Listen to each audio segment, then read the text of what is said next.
What's up guys, Sal here. So you see, even though the S series is now taking the legacy of the Note forward, but everyone knows that the Z Fold series is better poised to push the ideals of the Galaxy Note further because of the larger screen surface area. Samsung knew this, and that's the reason they added the S Pen support to the Z Fold lineup with the Z Fold 3. But there was a big problem. The company didn't provide an integrated S Pen slot on the phone. The result, people didn't use it much because it's impractical to carry the pen all the time. With the Galaxy Z Fold 5, however, Samsung made the slim case that houses the S Pen, and I must say it's the second best thing to carry the pen with your phone. Of course, the best way is to store the pen on the phone itself with a dedicated slot similar to the Note series. And interestingly, Samsung came so close to making that a reality with the Z Fold 5 itself. Yes, you heard that right, the Z Fold 5 with a dedicated slot to store the S Pen on the phone itself had a shot, but the company decided not to go with that, and here's why.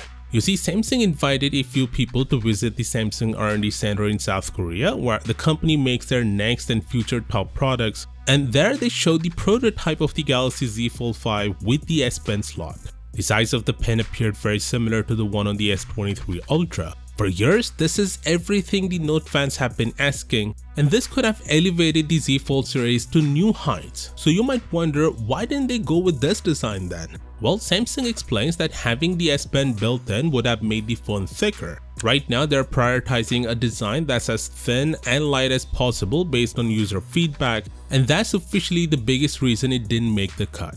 To be honest, I personally wouldn't mind the extra thickness if it means having the S Pen on board, and I'm sure a majority of users feel the same way. Too bad Samsung doesn't think that way.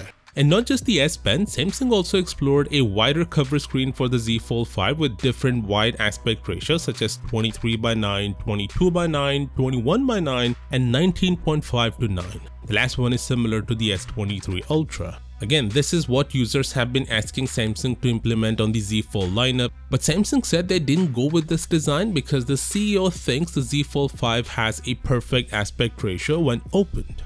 Having it too wide means some content may appear too tall and narrow. The Pixel Fold is having the same problem. So he makes a little sense here, but still I think at least 21:9 would have made a nice middle ground. By the way, here's a new offer if you are interested in pre-ordering the Z Fold 5 or any devices they launched at the Unpacked event. If you use my links, you'll get an instant $50 off of your purchase. Earlier, this was only for people who pre-reserved the phone. Now it's for everyone provided you use my links. Plus, you'll also get a storage upgrade, trade-in deals worth up to $1,000, and additional $150 off for the 1TB variant. The link to the offer is in the description. Subscribe for more updates, and I'll see you tomorrow. Peace out.